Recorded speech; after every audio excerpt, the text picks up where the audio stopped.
Welcome everyone to the Breakdown by the Geek Fam. Yeah, let's introduce Ashley because she hasn't been here before. What got you into being a geek? Really Smallville. Smallville. Watched Smallville, read a Superman comic. That's why he's my number one favorite. If he hadn't come into my life, I probably wouldn't be a geek. And looks like we lost Josh on voice, unfortunately, so it's just us three right now. The first topic is the deal between Marvel and Fox. So, apparently Marvel and Fox are starting to team up a little bit more to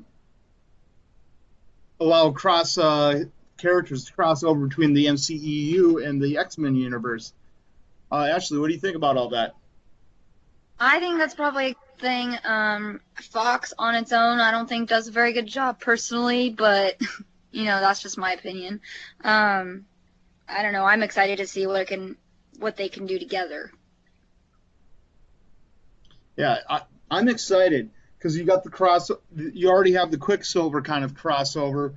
They explained it away by using saying there's different universes, but I heard that they're talking about bringing Wolverine over just for a quick cameo into one of the future Avengers movies. So, have they cast anybody to play? That would be him.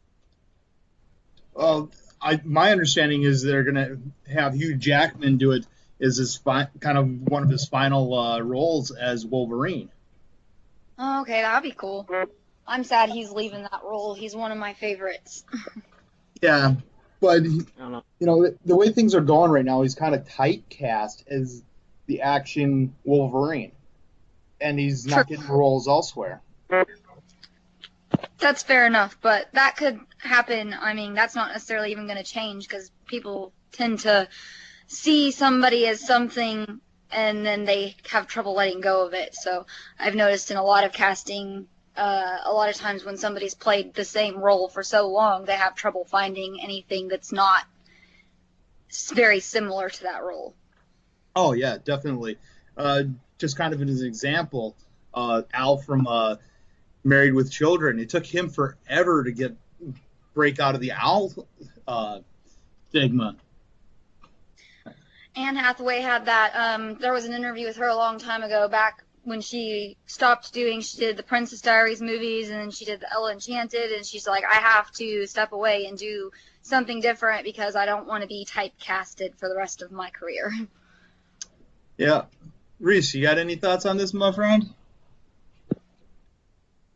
Yeah, apparently Matt Smith was being typecast massively for Doctor Who, and so because he can't get any more work, he might be returning to Doctor Who. Okay. So we do also have the founder of the Geek Fam with us today. We have Josh. Josh, what do you think about the Marvel and Fox kind of teaming up? I think it's a step in the right direction for future hookups with movies and television. I think it kind of just kind of touching base with each other to see how can they move in that step where we all want them to move, and that's obviously getting together in the movie world. So I say it's a positive outcome, and I think there'll be a lot to come out of it. Not right now, obviously, but in the near future, I think we'll see a lot of big moves coming from them two together. Okay. Yeah, I personally agree with you. I hope that this kind of them teaming up is going to work great. And I hope that, since Fox has the right to Gotham, that they work with DC as well and start merging things together for the TV universe for DC. So this here might be a great setup for future dealings with Fox. I know our last episode we were talking about how much it sucked when Fox had characters.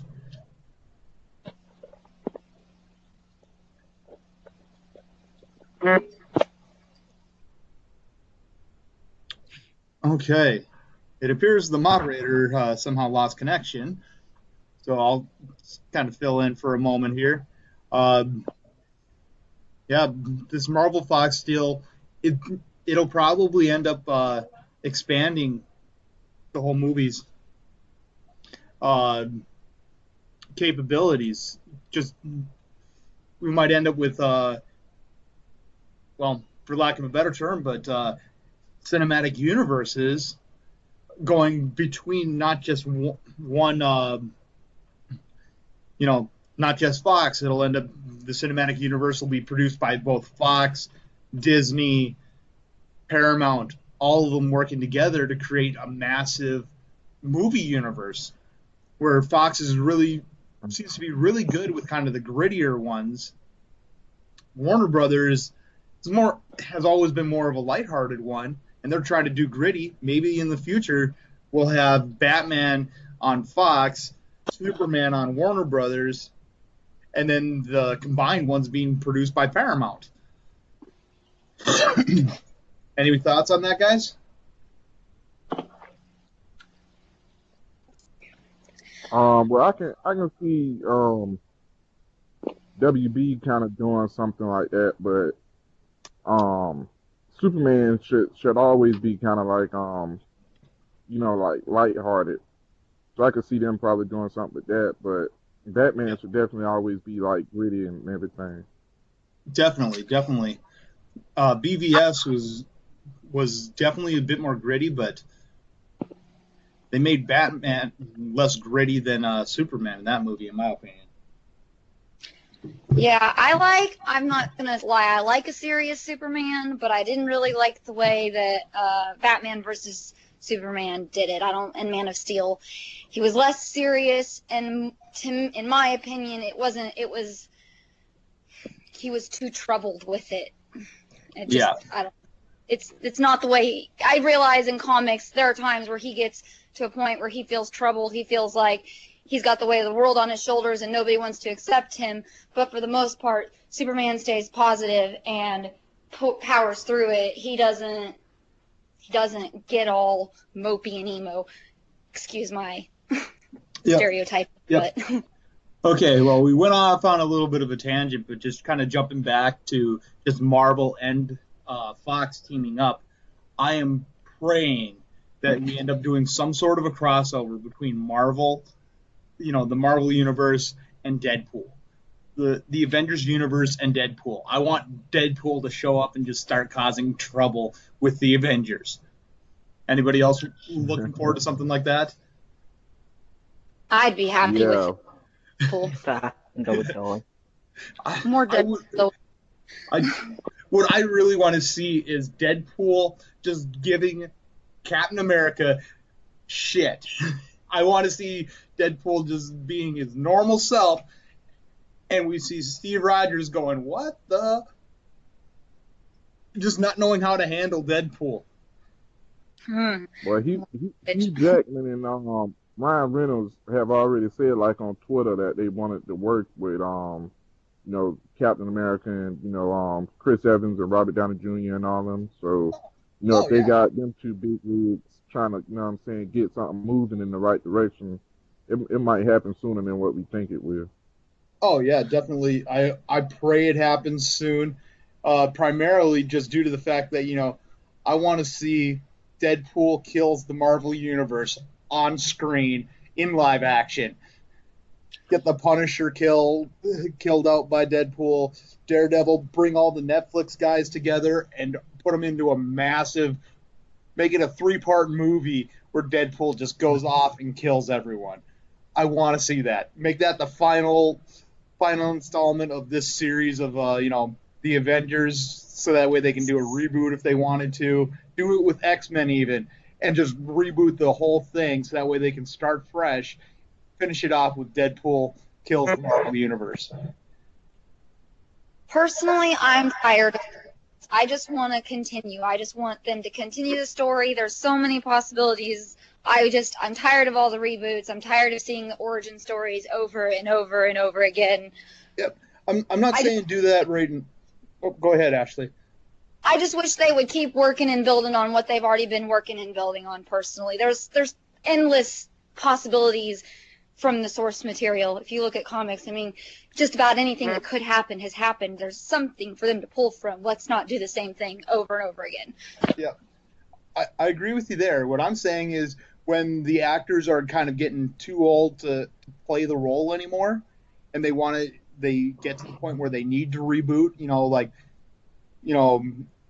There's no more Patrick Stewart being the old Professor X. There's no more Robert Downey Jr. playing Iron Man because he's just too old to fill the role anymore. When you get to that point, kill off the entire universe with Deadpool destroys the Marvel universe. Make that the final hurrah, and then wait 5 years, and then relaunch. Give it some time, find some new actors at that point. Makes sense. To I be honest, I get that. Oh, go ahead, Josh.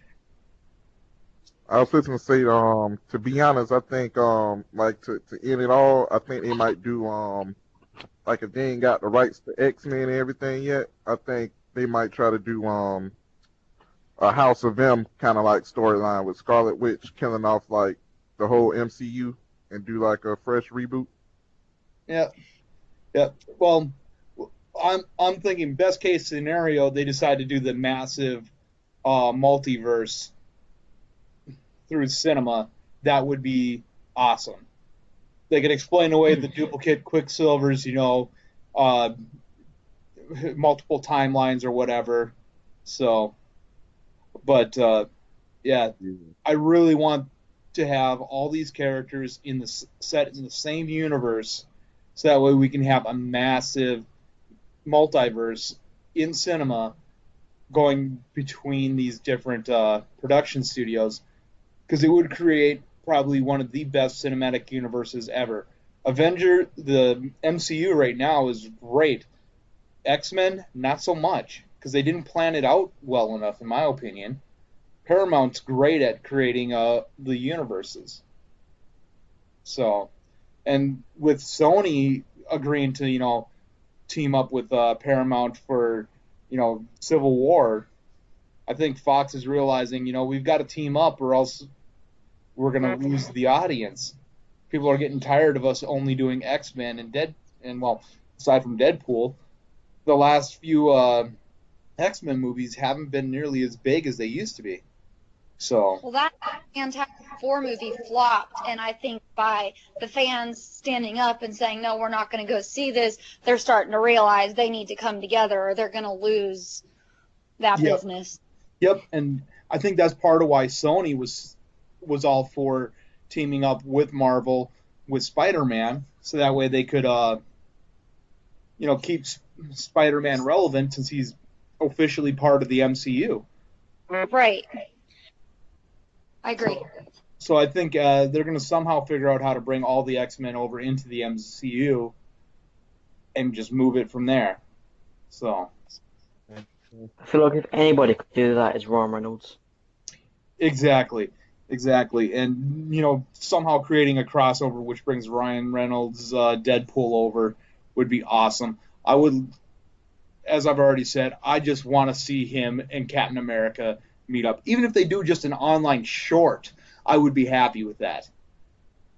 I want to see the relationship dynamic between Spider-Man and Deadpool, because to me that's one of the friendships in the comic universe is the Spider-Man and Deadpool friendship.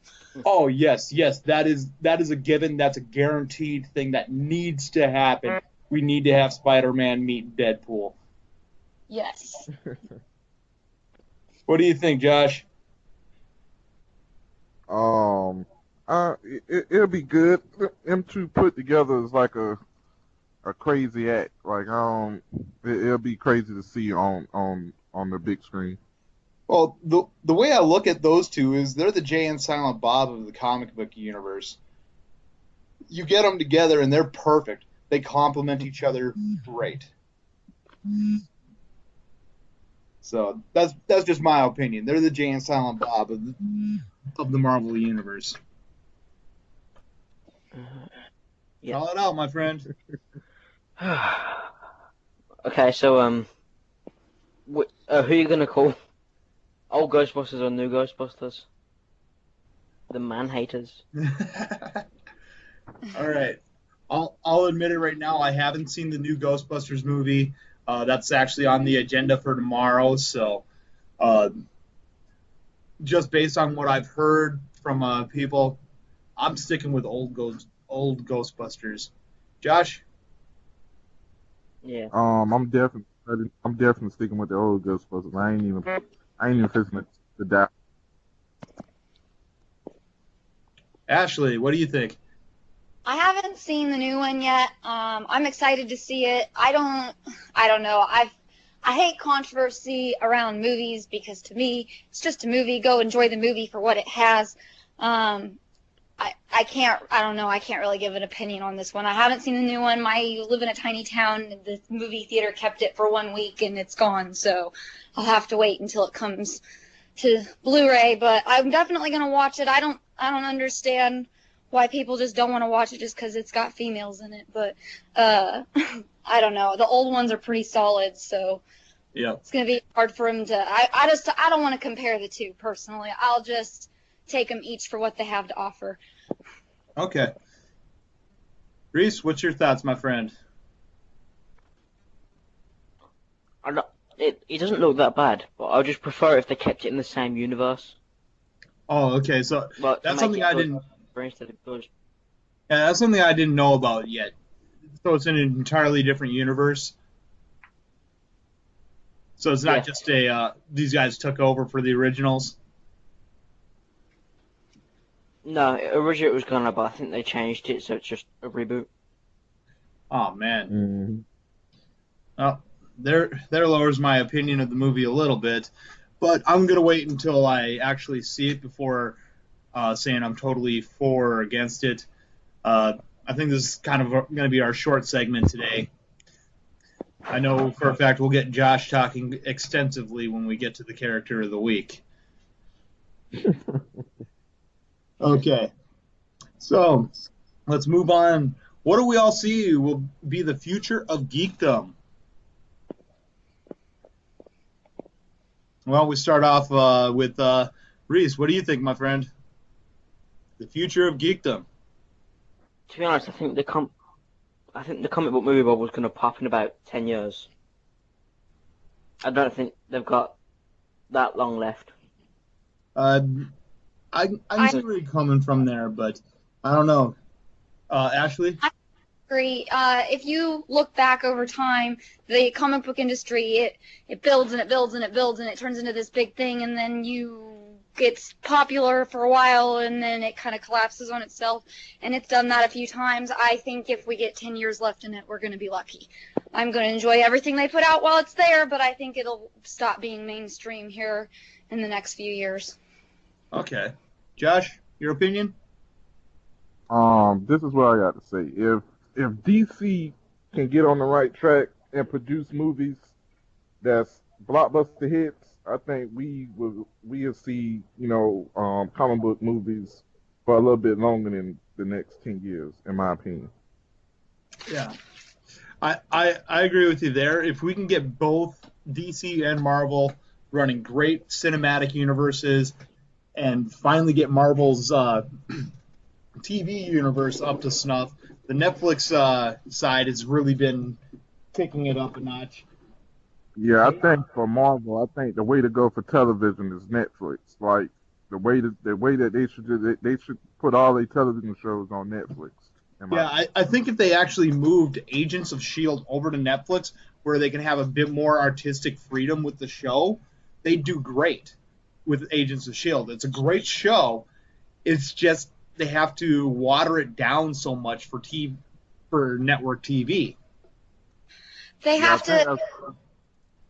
I like that it's all mainstream, but the only problem with all these things being mainstream is that they have to change it and adapt it to try to make it acceptable to other viewers who aren't fans. They're trying to pull in new viewers, which is cool. Sometimes you get some new geeks from that, but at the same time, sometimes you can really piss off your fans because they love things the way they are, and they don't want you trying to water it down or change it up just so that you can make it more appealing to the general mass public.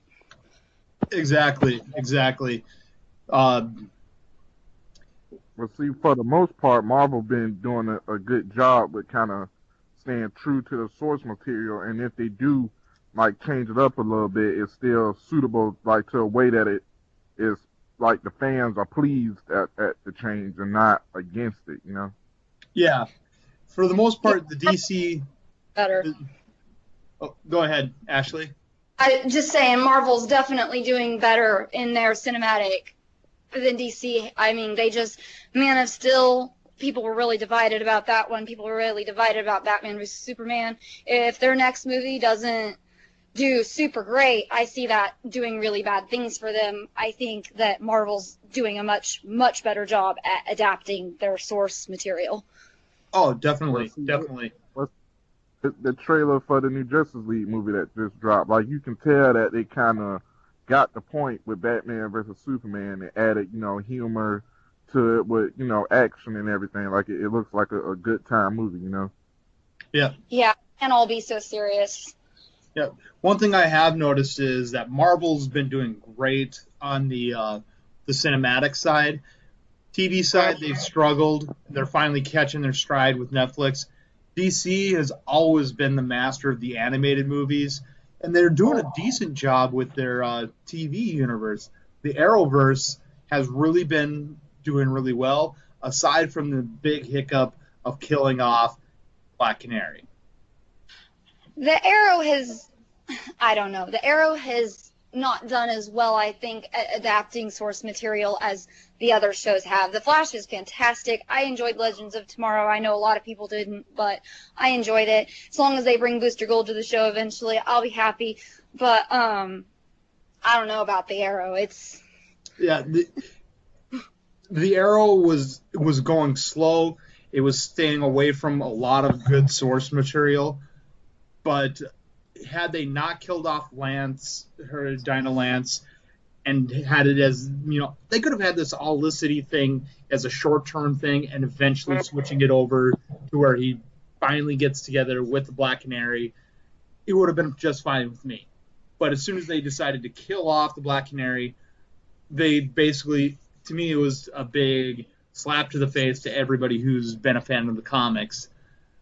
Agreed. I understand you got to take your liberties with the source material to adapt it for a TV show, but we need to move it.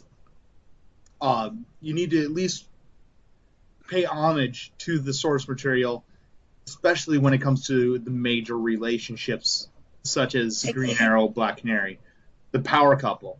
Ashley?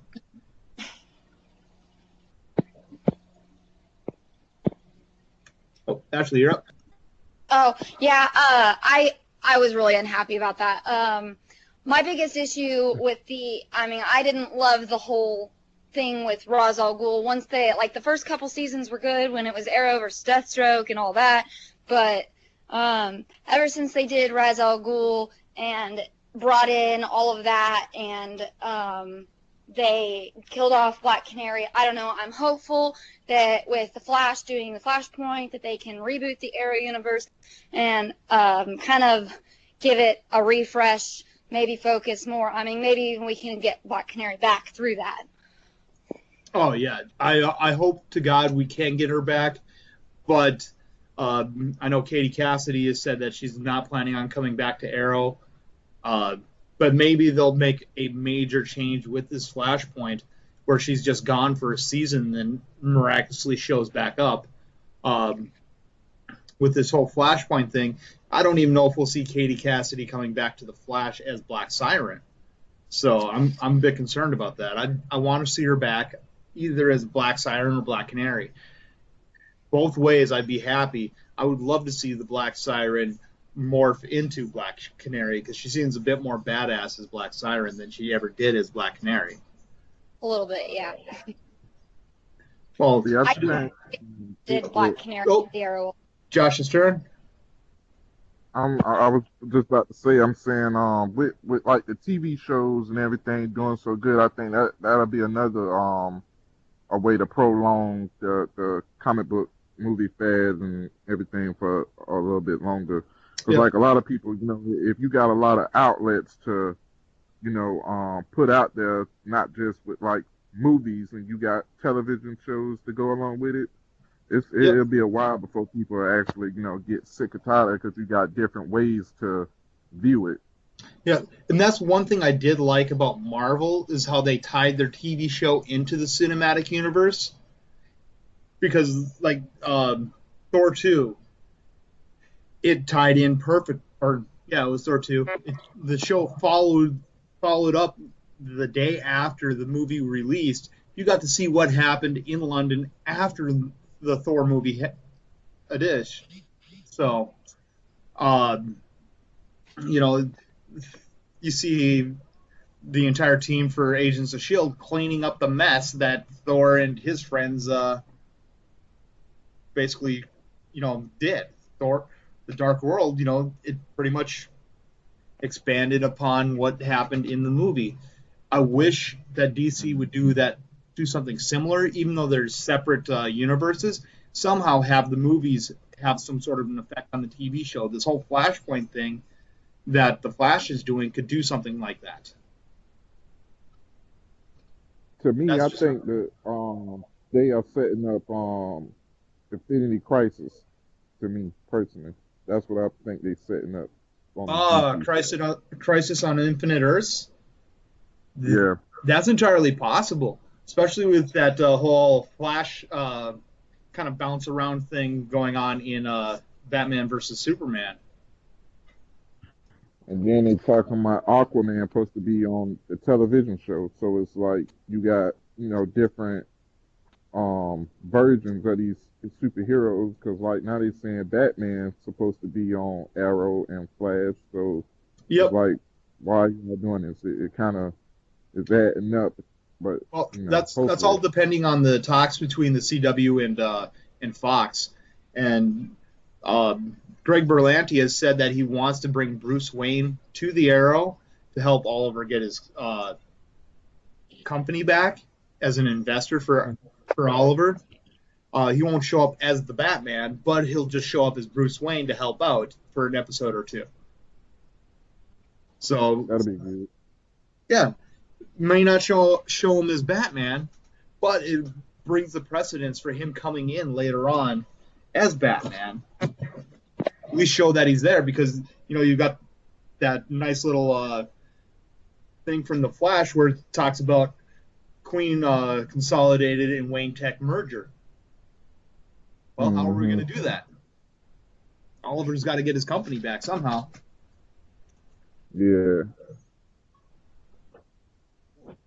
All right, Reese, any thoughts? What was the question? Sorry, I dropped out a sec.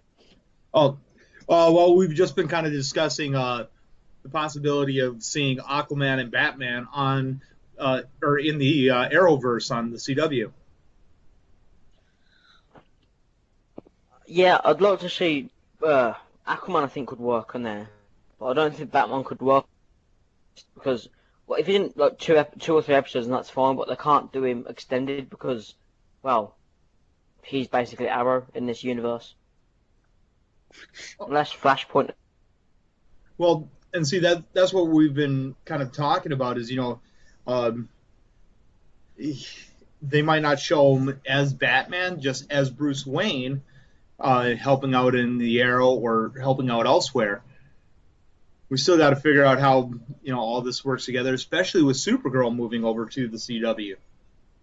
What's your thoughts on that, Ashley? Yeah. Supergirl coming on over. Oh, I'm really excited about that. I watched the first season. It was not fantastic. It needs a lot of help, and I think that CW has the tools to do it. As long as they give them a really good CGI budget like they did The Flash, and they don't try to keep her on a low CGI budget like they have Arrow, then I think it'll be good.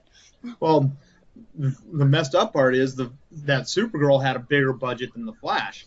They were spending most of their money on locations in L.A., so since they moved the shooting from L.A. to Vancouver, and the budget's going to stay about the same as The Flash, I think they're going to do great. I think it's going to do great, and I think that I really liked the crossover episode with her and the Flash. I think they have a great dynamic, and looking forward to future crossovers. I'm never a big fan of Stephen Amell when he crosses over. He's always just kind of doom and gloomy, but I think that the dynamic between Supergirl and Barry are great. So, I am waiting until the 4-part crossover that's supposed to happen in early December. That is supposed to be amazing. Basically, they're building a movie on their own. Yeah. Mm-hmm. So I want to see that crossover. I'm hoping that somehow with this whole Flashpoint thing on the Flash, it brings Supergirl into the same universe as the rest. Because with them being in different universes, I'm not sure how crossovers are going to work and how she's going to be affected by the rest of the Arrowverse shows. I want to see all 4 of these shows in the same universe. I think the Flashpoint is that's like the reason of her coming over to CW. I think that's how they gonna like kind of explain that situation. Yeah, there's got to be something.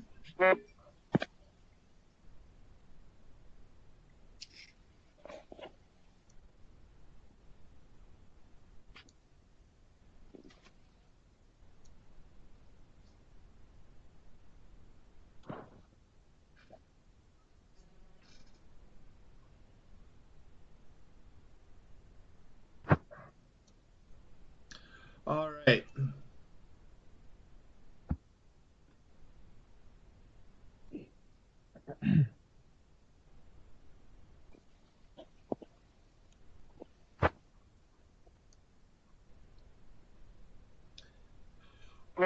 Oh, all right. So Reese has been kind of dropping in and out due to his internet connections.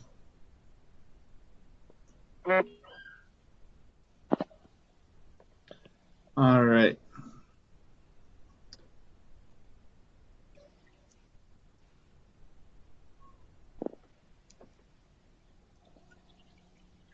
So, moving on to our next topic. Josh, you get to announce it. I'm just going to hit next on the slide. We get to discuss the superhero of the week, and that's the God of Thunder himself, Thor. All right, Josh, what do you think about Thor?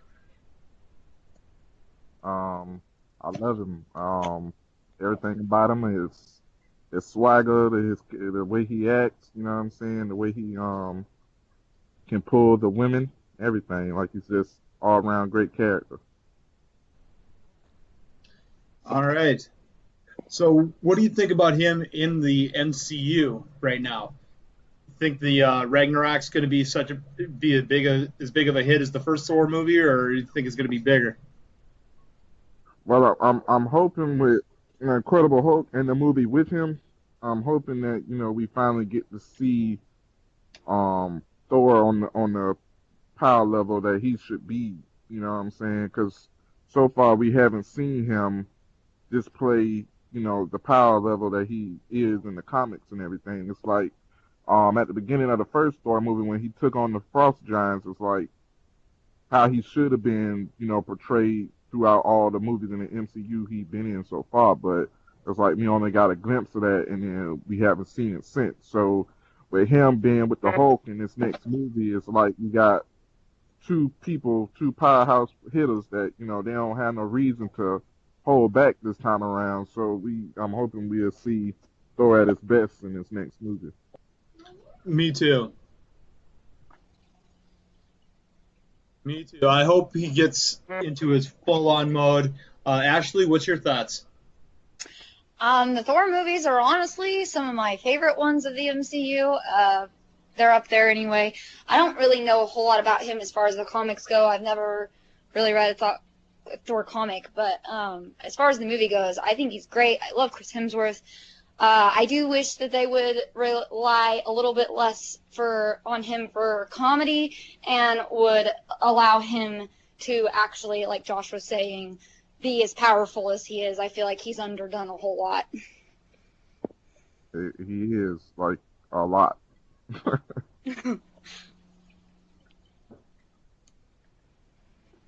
But I think, like I say, in the next movie with him teaming up with Hulk, I think it's a good thing. I think them two is it's like hard for them to really cut loose when they be with the Avengers in any solo movies because they're so worried about damaging stuff and hurting other people that with them being together in this event that's gonna bring them together, I think they ain't got no choice but to really cut loose. And then, when they come together again to take on Thanos, they ain't got no choice then either. It's either throw everything out on the table or it's the end of the world. So I think these next two times we see Thor, I think it's really gonna be the real Thor that we all looking for.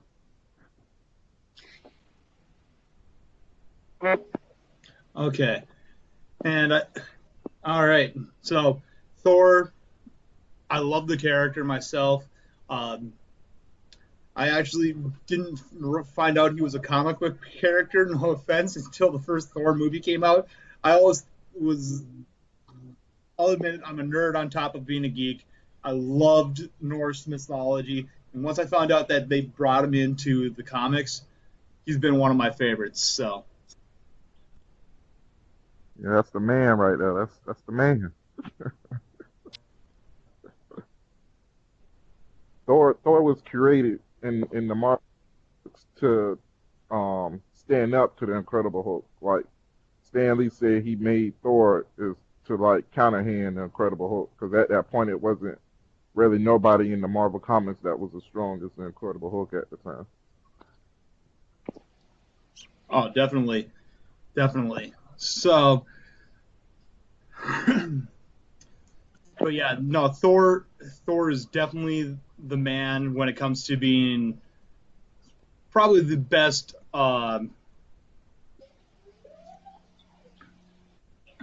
character to have when you're taking on some crazy people, especially otherworldly people. I'm looking forward Hmm. to Infinity Wars though. Yeah, they gonna need Thor and Hulk at the highest potential in that movie because with Thanos coming and no telling who he bringing with him or bringing back to life, they gonna need everybody at their full effect in that movie because shit gonna get real quick. Yeah, definitely, definitely.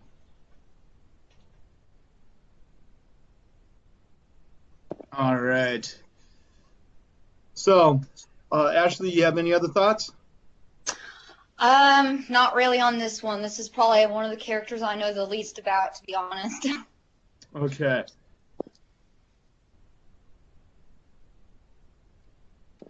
Well, one thing I do know is the Mjolnir hammer. Josh, name at least 5 people who have picked up that hammer. Five.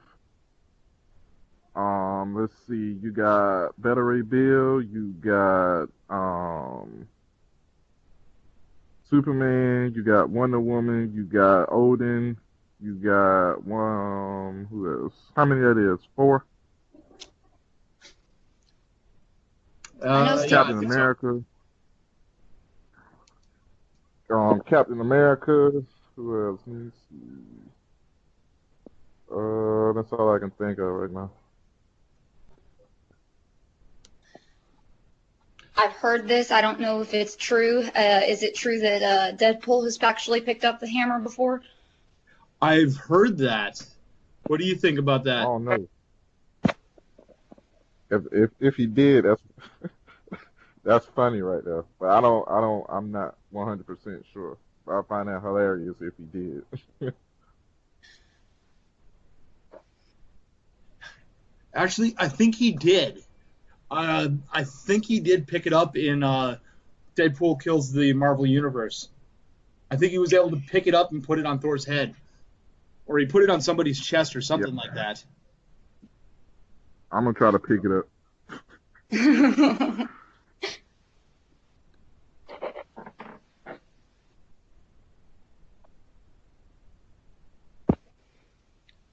I'm just glad Jane Foster is gone out the Thor movies.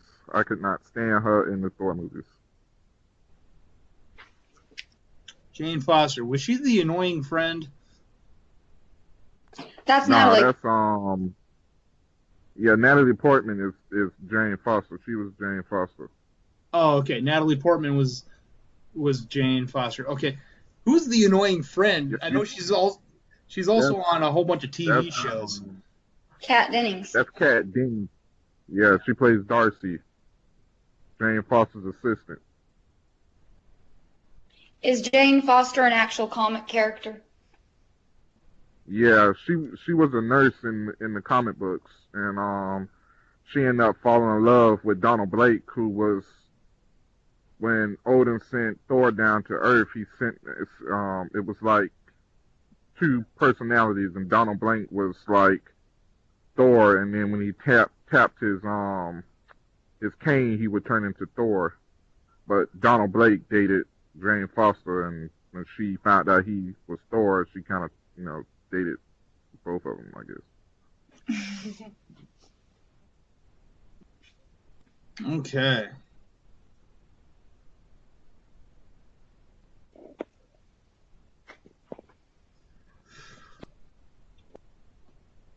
So, bringing up Thor's most commonly known enemy, Loki. What's your thoughts on Loki there, Josh? Loki's a good character. He's not my favorite one, but I like how they portrayed him in the movies more than in the comics. Like in the movies, it kind of touched base with him more, and I think he's what's his name, Tom Hiddleston. I think he plays him real good and has a real dynamic to him that you really couldn't see in the comics, of course, because it's a comic book. But I think he brought Loki to life really, really well in the movies.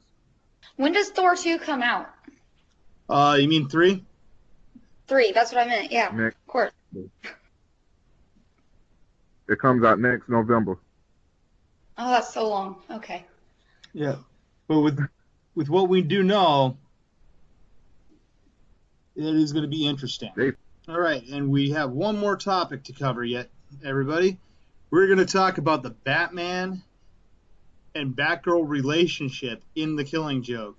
Oh, talking about Batman, The Killing Joke, Batman and Batgirl's relationship. Now, I haven't seen the full movie yet. I saw bits and pieces from the trailers, and I've done a bit of research. I've read the actual comic a little bit as well.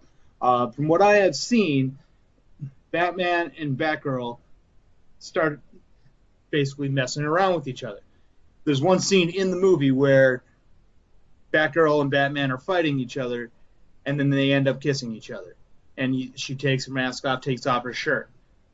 There's another scene later on in the movie where she basically screams at Batman, "What are you talking about? It was just sex." Okay, I understand this is an R-rated Batman animated movie, or PG-13 to R. Either way, there's still going to be some young kids that watch this movie. I'm personally totally fine with it. I'm definitely not going to be letting any of my kids watch it. But the Batman and Batgirl being together, why? He's almost 50. She's barely 22. Not cool. There's a big difference in age. I understand that's perfectly fine. They're both adults. They can do what they want. But it's kind of on the edge of being in good taste. There's been other episodes or other comics where they have this relationship, even when she's together with Nightwing, and Nightwing goes and beats the crap out of Batman over it. Yes, interpersonal relationships are going to happen, especially in a comic book movie. While I agree, this is Corey, one of the admins from the Geek fam. I'm also one of the leaders here of the Breakdown. Since we are at the end of the show, I want to thank everybody who was on today. Thank you.